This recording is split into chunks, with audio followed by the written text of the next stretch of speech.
muy duras, sobre todo porque se partía de la base que el individuo que quebrantaba una norma de faz se transformaba en impuro y esa mancha sobre el individuo se podía extender por su sola presencia al resto de la comunidad, poniéndola en peligro de las consecuencias de la ira de los dioses. En realidad, aquí lo que existía era un conjunto de conductas disvaloradas, es decir, valoradas como negativas, como perniciosas para la sociedad, y que por eso se prohibían. Y para respaldar esa prohibición, para darle fuerza, no solo carácter obligatorio, sino también para darle el respaldo punitivo correspondiente, se invocaba la autoridad de los dioses y se decía que era derecho divino.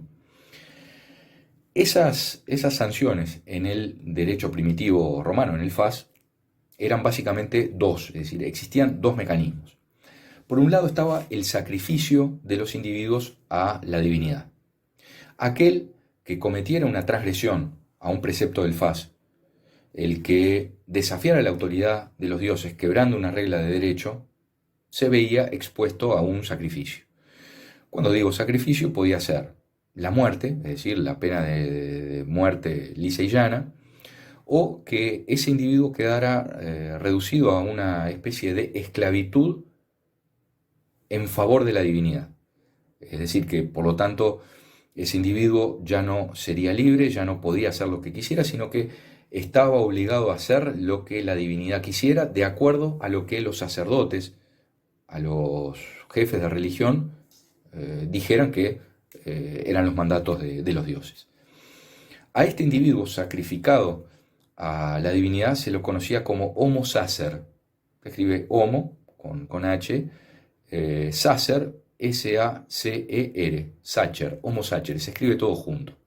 El Homo Sacer era el sacrificado a la divinidad por haber quebrantado alguna de las reglas del FAS. El otro mecanismo de sanción era lo que se llamaba la prohibición, o más exactamente, la interdicción del agua y del fuego.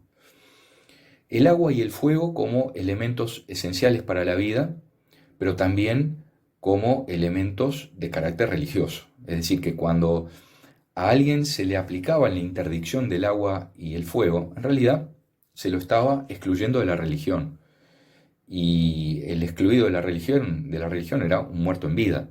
Es decir, era alguien a quien se consideraba impuro, indeseable, y la consecuencia práctica es que se le privaba del acceso al culto religioso y del acceso a esos dos elementos esenciales para la vida, como lo son el agua potable y el fuego como fuente de cocción de los alimentos, pero también como elemento de calor, e insisto también desde el punto de vista simbólico como elemento religioso.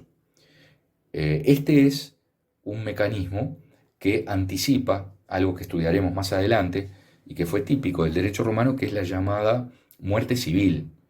La interdicción del agua y el fuego no es muerte civil todavía, porque no tiene la técnica jurídica asociada, pero en los hechos era eso, era declarar muerta a la persona, un muerto en vida, que por lo tanto, a partir de ese momento era rechazado en en todos los niveles de la vida social, y no le quedaba otro camino que irse de la comunidad. No tenía ya cabida en Roma.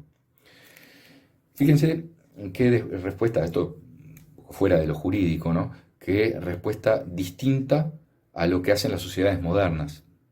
Las sociedades antiguas expulsaban al indeseable. Lo hacían los griegos, por ejemplo, el ostracismo. El ostracismo era una sanción infamante que votaba la polis, los ciudadanos de la polis, para echar a alguien que era considerado un traidor, un impuro y alguien que no merecía vivir en la polis. Entonces lo echaban. Los romanos hacían lo mismo.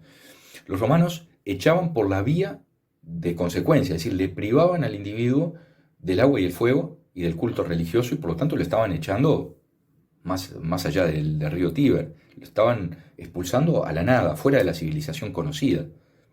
Las sociedades actuales no expulsan, sino que privan de la libertad, es decir, recluyen. Mientras que la expulsión fue el mecanismo típico de las sociedades antiguas, la reclusión, ya no la expulsión, la reclusión es el mecanismo típico punitivo que predomina hoy, salvo para aquellos países que aplican la pena de muerte. Pero piensen ustedes que cuando una sociedad renuncia a la pena de muerte, cuando establece que a nadie se le aplicará la pena de muerte, como estableció una ley, la ley de 1907, luego constitucionalizada en 1917, hoy el inciso primero del artículo 26 de la Constitución, a nadie se le aplicará la pena de muerte. Cuando un Estado renuncia al recurso más fuerte, que es la aniquilación del que es sancionado mediante la pena capital, le queda como recurso más poderoso, como recurso más potente, la reclusión, la privación de la libertad, porque luego de la vida como bien jurídico fundamental está la libertad. Y entonces cuando el Estado renuncia a privar de la vida, entonces pasa a afectar directamente a la libertad como el segundo de los bienes jurídicos protegidos más importantes y más esenciales para el ser humano. Esto, reitero, de la interdicción del agua y el fuego fue una forma típica del derecho romano primitivo y era en la práctica muy, muy frecuente cuando existía algún caso de transgresión a esas normas de faz, de derecho religioso, que, insisto, marcan la característica inicial de Roma.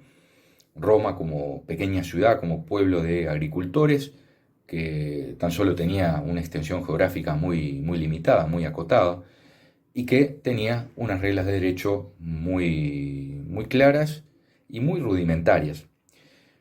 Fíjense que por ser un derecho prohibitivo, era un derecho necesariamente elemental, porque sólo establecía el conjunto de las conductas indeseadas por la divinidad.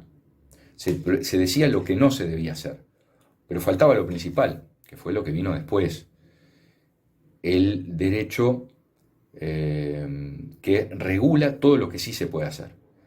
Este FAS solamente establecía lo que no y cuál era la sanción. El gran salto, yo diría la gran proeza del desarrollo del derecho romano subsiguiente fue reglamentar todo lo que sí se podía hacer, que es una tarea mucho más compleja que solamente prohibir. Hasta aquí tenemos entonces la primera de esas fuentes del derecho romano, el FAS. En un video posterior vamos a seguir con otras fuentes del derecho romano, como lo fueron la costumbre y la lex, que nosotros conocemos como ley. Gracias por la atención.